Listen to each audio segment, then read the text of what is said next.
Hey everyone, Anthony here.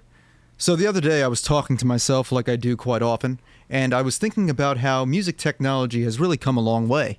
And of course, a lot of people like to talk about how music has lost its soul throughout the years. In fact, there's a quote that's often shared on the internet from Freddie Mercury, and it says, "We are in a golden age of music. There will be a time when technology becomes so advanced that we'll rely on them to make music rather than raw talent. Music will lose its soul." Freddie Mercury. The funny thing is about this, I don't know if he actually said that, and they even spelt his name wrong. They spelt Freddie with a Y, so I don't know if I can trust this source, but it's still very interesting. It's very telling of the future and telling of technology and where we have come.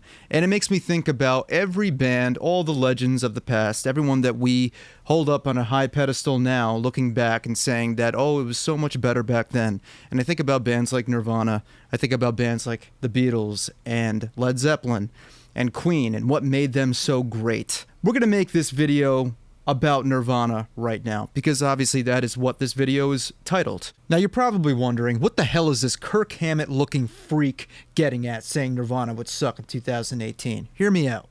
All I'm saying is that if Kurt Cobain was born about 30 years later, along with Dave Grohl and Chris Novoselic, and they started Nirvana now, I just have a theory that there's a possibility that Nirvana would disappoint a lot of rock fans today. Let's take Kurt Cobain as an example. The one thing that I've learned in just looking through a lot of his interviews and stumbling upon some of his experimental projects, audio projects from when he was 20 years old, way before the days of Nirvana, was that he had a real deep respect and a large frame of reference for all music. The Montage of Heck. If you've seen that documentary a couple of years back, you would know that it was named after a sound experiment that he made with a 4-track recorder when he was in his early 20s. In this sound experiment, he took a bunch of songs from records that I guess he had just laying around in his home and made a collage out of all these different clippings of songs and audio clips of different shows and dialogue and pitch shifted certain things. It's pretty interesting. Think about the train. Fuck for the kick. He's young. Full of magnificence. Made it. Good Lord, bless and keep you. Bye now.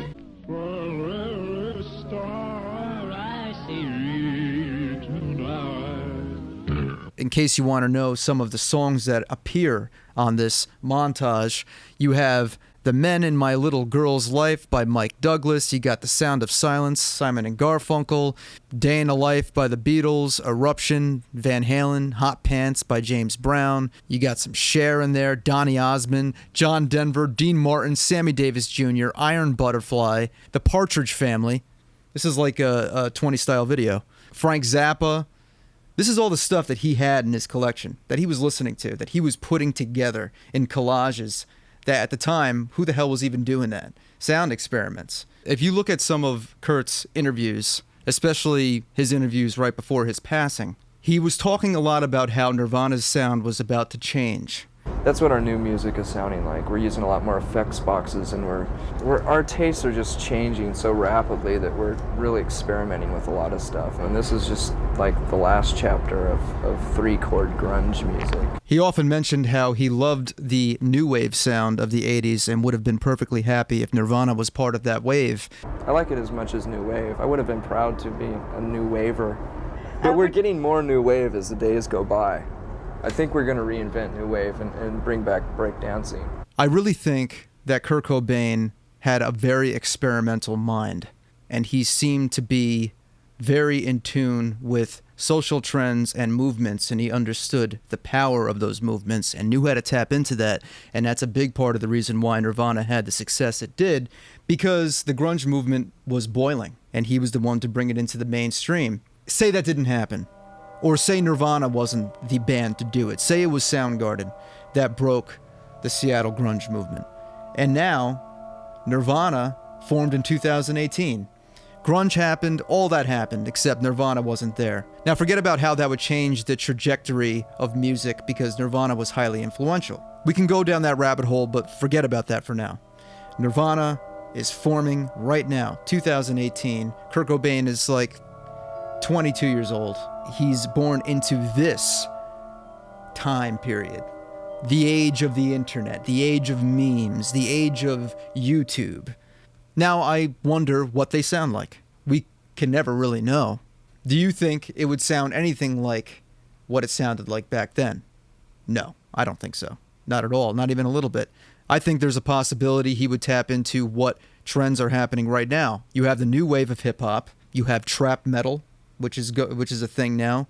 You have experimental hip-hop bands like Death Grips, which to me is like this generation's punk rock. So who knows? Maybe he would tap into that. We can never really be too sure, now can we? I think that Kurt Cobain would probably be a meme guy. I think Kurt Cobain would have several anonymous identities, and he would make viral meme content. But that's just my theory. If I question what Nirvana would do in 2018, I have to question what the Beatles would do. And what would Queen do? What would Led Zeppelin sound like in 2018? These are all artists that have made timeless records and sold millions of records back when the music industry had something tangible to sell, something physical that you could hold in your hand. And these are not the days of streaming, and now even digital downloads are becoming obsolete. The Beatles and Queen and all these legendary acts, these legendary artists, they made timeless music. And the production value was very, very high. Is that because the technology was really, really good? Or was that because they took the state-of-the-art technology that they had back then and they pushed its limits even further? I think there was a lot more ambition back then. What music technology has done now is made a lot of people lazy. A lot of people use presets. Some people even use loops. On Logic, on this program right now, you can come up with like drum loops and stuff like that. Or, you have like certain synth sounds that are arpeggiated. It's lazy. All you do is press one key and the sound that you're looking for is right there. But there are some producers that go and they actually make the arpeggiation. They know how to do it. They actually have the know-how to manipulate this technology that so many people call soulless. But there is a craft to it. And if people understood modern technology the way that a lot of artists in the past understood the technology they had available to them back then, just maybe we can take it a step further and get creative with modern technology and put the soul right back into the music that people think is soulless. I think about what these artists did back then with what they had, and they had very little compared to what we have now. And you think about a masterpiece like Bohemian Rhapsody, it was a production masterpiece. It was ambition that made those monumental tracks, those monumental songs like Bohemian Rhapsody, what they are today, and it's ambition that made them still hold up in 2018. The Beatles, they had a very short career, big catalog, a lot of experimentation.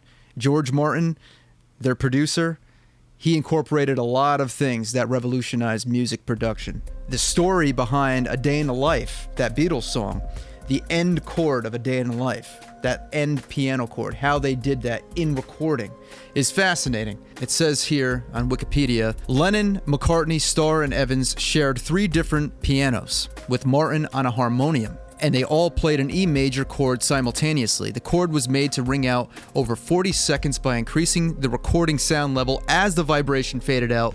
Towards the end of the chord, the recording level was so high that listeners can hear the sounds of the studio, including rustling papers and a squeaking chair. 1, 2, 3. What people went through back then to make a masterpiece. Is any of that going on right now? I don't place the blame on technology. I don't place the blame on electronic music, because I happen to know there are some artists that you would consider electronic producers and music artists that are very creative. I'm going to use my buddy Andrew Huang as an example. This is a guy who made a beautiful arrangement, electronic sounds out of heaters.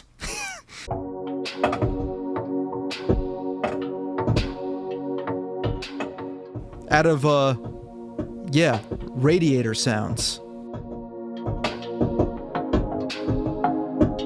He makes his own sounds. He samples his own sounds and makes arrangements that way. It's completely authentic. It's from scratch. It's a skill in and of itself. It's the art of noise. Creativity will exist regardless to what's available with technology.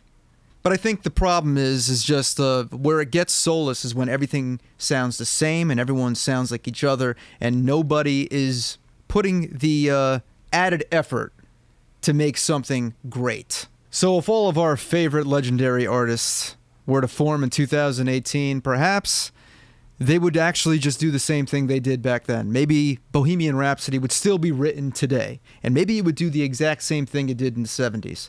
And maybe Kurt Cobain would still write Smells Like Teen Spirit, and it would still sound exactly the same.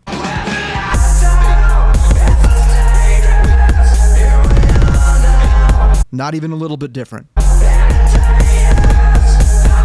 Anyway, guys, that's all I got for you today. Listen, before I leave, I just want to let you all know what's going on in my world and this channel. If you've noticed, the past couple of months, I've been putting out 20-style videos again. Been kind of just toying with some things, experimenting with things, and a lot of people ask me, hey, where the hell is this 10-Second Songs Volume 1 EP that you promised us, you made us vote for, what songs to be on this EP? Listen, my normal format of me doing a 20-style video and then having you vote and then me doing a fan favorite the week later is really hard to keep up with, and I've decided that I'm going to accumulate a bunch of tracks, or at least a few tracks, every 5 to 6 months and then release small EPs. So I'm going to work on the TSS Volume 1, the first EP, in December, and maybe I'll have it done by the first of the year, 2019.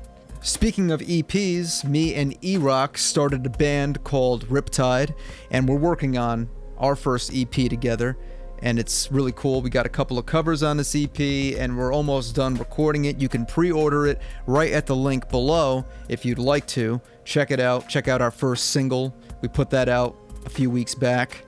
And by the way, if anyone's in the New York City area, I'll be performing with my band Set the Charge in New York City on Friday, September 7th at 9 p.m. at the legendary Bitter End on Bleecker Street. So if you're in the New York City area or close, please come out and watch us perform. All right, everyone, thank you so much for watching. I will see you soon.